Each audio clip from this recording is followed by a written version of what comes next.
कैसे हैं आप? ठीक हैं? जी ठीक क्या होना है बेटा, जिसकी जवान बच्ची चली जाए वो कहाँ से ठीक रह सकता है। हार्ट का मैं वैसे भी पेशेंट हूँ। ये वाक़या इस तरह हुआ बेटा जी, तकरीबन 4 या 5 सितंबर को ना इनका आपस में कोई लड़ाई झगड़ा हुआ। बेटी मेरी यहाँ घर आ गई है नाराज़ होकर। तकरीबन 4-5 दिन बाद ना इनके जिसके पास दामाद मेरा काम करता है ना, उसका नाम है मलिक शानू। वो और 1-2 लोग उनके आए और सुलह करके बेटी मेरी को 8 सितंबर को यहाँ से घर से ले। वो नाराज़ होकर आई थी? वो अपनी ज़मानत पे ना कि रोज़ इस शर्त पे लेके गया असद कि ये ना तो अपनी बहन से बात करेगा, ना अपनी वालदा से बात करेगी फ़ायज़ा, और ना अपने पास फ़ोन रखेगी। मैंने कहा ठीक है जी, कोई बात नहीं, होता रहता है अक्सर, कोई महीने 15 दिन में हो जाएंगे मामला ठीक। नाराज़गी हुई किस बात पे थी?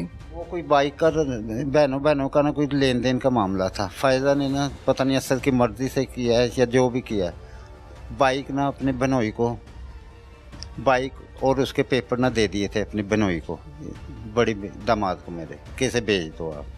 वो बेचने गया है, वहाँ से फ़ोन किया इन्होंने तो वो पकड़ा गया। वहाँ से ये खुद गए से अगवा करके यहाँ ले आए, उसे टार्चर किया इन्होंने बहुत ज़्यादा, 8-10 लोगों ने। उसके बाद ये मामला तुम्हें कि सुलह करके ले गए कि शानू साहब कह रहे रोज़ अपनी वालदा से असद घर जाएगा तो असद के फ़ोन से ये अपनी वालदा के साथ रोज़ाना बात करेगा। एक दिन उन्होंने बात नहीं करवाई हमारी। और 17 सितंबर 2003 तकरीबन 12 बजे का टाइम था। मेरी वाइफ है ब्लड प्रेशर की मरीज़ा, हमारे घर के साथ ही 2-3 दुकानें छोड़ के मेडिकल स्टोर, वहाँ से ब्लड प्रेशर चेक कराने गई हैं। तो 5-7 मिनट बाद वापस आ गई कि जी फ़ायज़ा, चलो जल्दी से फ़ायज़ा है घर, वो जल गई है। मोहल्ले वालों ने शोर किया? हाँ जी, यहाँ पे कोई औरत आई है, उन्होंने बताया, क्योंकि हमें तकरीबन पूरा इचरा जानता है हमारी दुकान भाइयों के कारोबार की वजह से। तो यहाँ ये मैं वो उल्टे पैरों भागी वापस। मैंने बाइक पे उसके बिठाया, 1 मिनट में, ज़्यादा से ज़्यादा 1 मिनट में हम उनके घर पहुँच गए। वहाँ जाके देख रहे हैं कि बेटी मेरी सामने वालों के घर में ना तड़प रही है, और महल्लेदारों ने उसके ऊपर चादर डाल दी हुई थी, यानी कि कपड़े का नामो निशान नहीं था उसके जिस्म पर ना, टोटल कपड़े जल चुके थे। हम मैंने और उसके मामू ने कैसे जलाया उसको? उसके बकौल की मैं बैठी हुई थी, बच्चा में उसकी गोद में था, मेरी गोद में बेटी मेरी के बकौल। पीछे से इसने उसे हरासा करती रहती थी कि मैं, ये बच्चा हमारा नहीं है। फ़ायज़ा की सास? जी, उसकी मैंने दूसरी शादी करानी है। फ़ायज़ा ने उस दिन ये कहा है कि मैं अपने अब्बू को, असद को और शानू भाई को बताऊंगी आप जो हरकतें कर दी। थोड़ी देर बाद उसने, असद के जाने के बाद उसने तेल पैक किया और कहा अगर जिंदा बचोगी तो किसी को बताओगी ना। उसका मतलब था कि अंदर ही जल जाएगी। वो तो किस्मत से अच्छी कुंडी खोल के बाहर निकल के सामने वालों के घर में घुस गई। उन्होंने पानी फेंका और ऊपर चादर डाल दी थी। जब हम गए वो शोर मचा रही थी, मुझे देख के और अम्मी माँ अपनी को देख के, अबू जी मुझे आंटी ने जला दिया है, आंटी ने जला दिया है। और जब हम गए, मैं और मेरी वाइफ से, उसकी और वो औरत हमें कह रही कि तुम की ड्रामेबाजी लाई हुई है अच्छे। उसके बाद एम्बुलेंस में गए। तो वो फरार नहीं हुई उसी टाइम आपका सामना किया उसने? जी, फरार नहीं हुई वो। और उसके बाद अल्लाह भला करे, हॉस्पिटल ले गए हम उसको, मी हॉस्पिटल। वहाँ से उन्होंने उससे असद को अरेस्ट कर लिया, SHO साहब ने। कोई तकरीबन 1 घंटे बाद वापस घर आए, उस औरत को भी ले गए बिठा के ना गाड़ी में। उसके बाद हॉस्पिटल हम जनाब में ले गए। मैं ये थाने चला गया हूँ, भाई मेरे, और पूरी कार्रवाई करवा के मैं थाने पहुँचा हूँ। तो बेटी मेरी बुरी हालत में थी, जली हुई थी। एम्बुलेंस में मैंने उसके अपने हाथों से मरहम लगाई। मुझे पता है क्या हाल हुआ था उसका, पूरा जिस्म अलहदा हुआ था, खाल। 1-2 दिन बाद हम, जब डेथ हो गई है, 22 सितंबर को बेटी मेरी की डेथ हो गई है, तो मैंने फ़ौरन 15 पे कॉल की कि फ़ायज़ा की ना डेथ हो गई है। थोड़ी देर बाद IO साहब और तफ्तीशी इंचार्ज साहब आए और लाश, हमने कहा हमने पोस्टमार्टम नहीं कराना। उन्होंने कहा फिर भी अगर नहीं भी ना कराना, सुबह आपको बॉडी मिलेगी, पहले मजिस्ट्रेट के सामने। फिर भाइयों ने मशा किया, उन्होंने कहा पोस्टमार्टम लाजमी करवाओ। अगले थोड़ी देर बाद हम थाने गए, हमने कहा जी पोस्टमार्टम हमने करवाना है। उन्होंने कहा सुबह 9 बजे ना आ जाए। हम सुबह 9 बजे के बाद हमें हॉस्पिटल ले गए। आइए साहब मुझे वहाँ पोस्टमार्टम जनरल हॉस्पिटल कह रहे पैसे दें आप मुझे जी के अंदर देने, हालांकि अंदर कोई 1 रुपया नहीं लगता। कितने दिए आपने? मैंने दे, मैं मेरे पास है ही नहीं थे बेटा, होते तो मैं देता ना, मेरे पास है ही। अगर पैसे होते तो यहाँ तक नौबत ही नहीं थी आनी, सीधी सी बात है। इंसाफ भी मिल जाता अगर पैसे में लगाने के काबिल होता था। यानी कि ये हिसाब था कि कफन दफन का बंदोबस्त भाइयों ने किया है। वो सब ऐसे ये थे पर वो भी मेरे साथ तावन नहीं करते भाई भी। ये देख लें ये जगह जहाँ पे हम रह रहे हैं, हालांकि ये मुश्तरका जगह थी वाले साहब की, पर उन्होंने सब पे कब्जा कर लिया भाइयों ने भी। फिर उसके बाद क्या हुआ अंकल जी? उसके बाद जी आइए साहब ने हमें बुलाया थाने में। एक हम थाने गए, मैं और मेरी वाइफ, उन्हें भी बुलाया। डिप्टी साहब के कमरे में बैठे में उन्होंने आते, मैंने कहा एक यहीं पे रहता है, उसके हाजी इरफान है, हाई कोर्ट में काम करता है, उनके साथ ही उठता बैठता है सद के। उन्होंने कहा हाजी साहब मुझे आप पे बड़ा अफसोस है, आपके कहने पे मैंने उसकी वालदा को तो आप जनाजे तक में नहीं है, उसने उल्टा मुझे हरासा करना शुरू कर दिया, मुझे और मेरी वाइफ को डिप्टी साहब के सामने। और तफ्तीशी क्या कहा हिरासत करते हुए?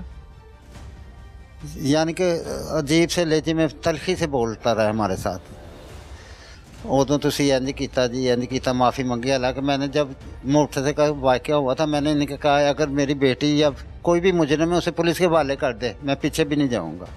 ये हल्फिया मैं कह रहा हूँ ये बात। उसके बाद एक चंद दिन बाद मैं अपनी एक दोस्त को लेके, भतीजा भी लगता है दोस्त मेरे का बेटा, उसे लेके गया हूँ आईओ साहब के कमरे में। आईओ साहब हमें कह रहे हैं जी टेबल पे बैठ के बात। कौन है आईओ साहब, क्या नाम है उनका? Javed sub inspector. और वो हमें उल्टा कह रहे हैं जी कसास ले ले, इस्लाम में भी ये जायज़ है जी। इस्लाम में मैंने कहा पहले उसे गिरफ्तार तो करें, उसके बाद देखेंगे।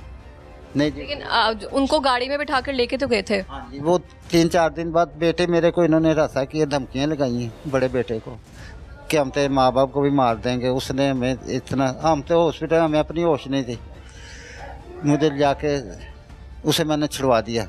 डेथ होने से पहले की बात है, ये बुध वाले दिन, यानी कि 20 सितंबर की। यानी कि वो बेटे मेरे को इतना हरासा किया हुआ था कि बार बार अबू जी वो मर जाएगी, छुड़वा दें उसे।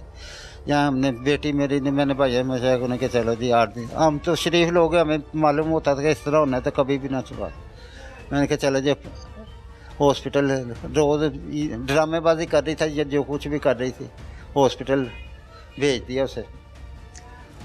उसके बाद चंद दिन बाद में वकील साहब, एक दोस्त वकील, उसे लेके गया। उन्होंने कहा हमने पर्चा खारिज कर देना है जी, बच्ची ने जी खुदकुशी की है, एक 8 माह की बच्ची गवाह है जी।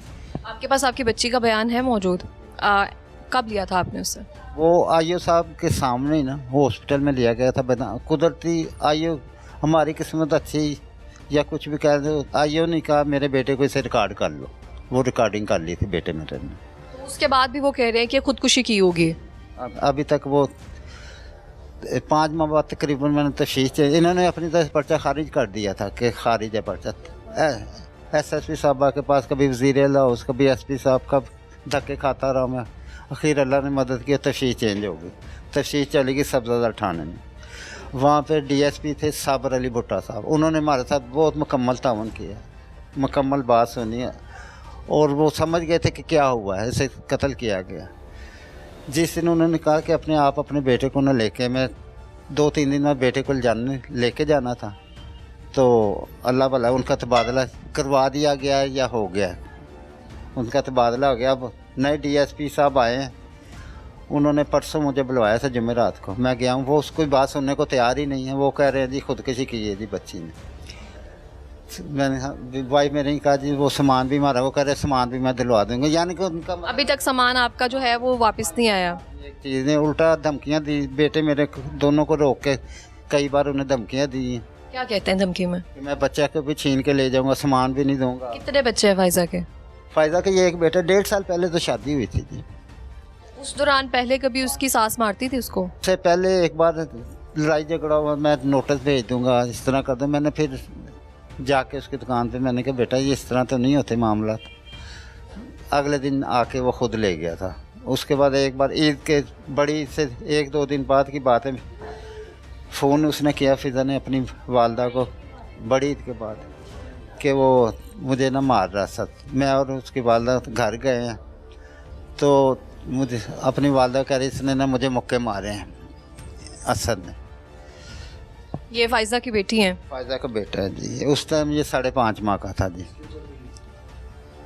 हाँ जी, ये बच्चे के ऊपर भी तेल गिराया गया। ये सिर्फ ये बच्चे को बचाने की खातर बेटी मेरी जल गई। उस टाइम ये 5 माह का था। और मैंने अपनी बेटी से हॉस्पिटल में पूछा है बेटा अगर, क्योंकि शक ज़हन में आता बेटा सीधी सी बात है, क्योंकि लोगों मोहल्लेदारों को मैंने बेटे से 3 दिन पूछता हूँ मुसलसल बेटा अगर कोई बात है हम किसी नजायज़ नहीं करनी किसी के साथ। आखिर तीसरे दिन मुझे कह रही अबू मेरा हाथ पकड़, क्यों हाथ तो हिला नहीं सकती। मेरे कह रही हाथ टाके अपने सर पे रखे। मैंने सर पे कह रहा अबू जी जो मैंने कहा है वो हकीकत पे मुबनी है, एक बात भी गलत मैंने नहीं की। इसी तरह आपके सर पे हाथ रख के कसम खाई कि सास ने ही उसको जलाया है और इस पे बच्चे पे भी पेट्रोल डाला गया था। बच्चे को क्यों जलाया गया? बच्चे के ऊपर इसे ढाल बना के उसे जलाया ना। वही तो मैंने कहा अगर बेटा इतना हो गया था तो आप उसे भी साथ चिपट जाती। घर से अंदर से कुंडी लगाई हुई थी।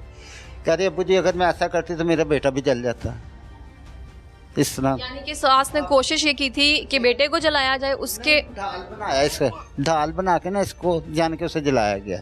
अगर ये ना होता तो शायद वो बच भी जाती या उसे भी जला देती। सीधी सी बात है भाई। हो सकता है वो, मैंने कहा बेटा अगर ऐसी बात थी तो आपको जो लगा दी आग तो आप बाहर भागने हुए उसे भी साथ लेके बैठ जाते। कह रही अब्बू जी मेरा बेटा हुआ था मैं क्या करती, वो भी जल जाता। तो जब ये वाकया मुकम्मल हो गया, जब उनको एम्बुलेंस में लेके गए तो आपकी उस दौरान कोई बात हुई उससे फायदा से? एम्बुलेंस में उसने मुझे बताया जब मैंने उसके जिस्म पे ट्यूब लगाई उसका जिस्म का कोई हिस्सा ऐसा नहीं था कि जहाँ से खाल अलहदा नहीं हुई थी। हर जगह से न खाल अलहदा हुई। तो मैंने एम्बुलेंस वाला रेस्क्यू वाले ने मुझे ट्यूब दी ये लगा दी। मैंने जिसमें कौन वालद इस तरह अपनी बेटी का देख सकता है जी जिसम।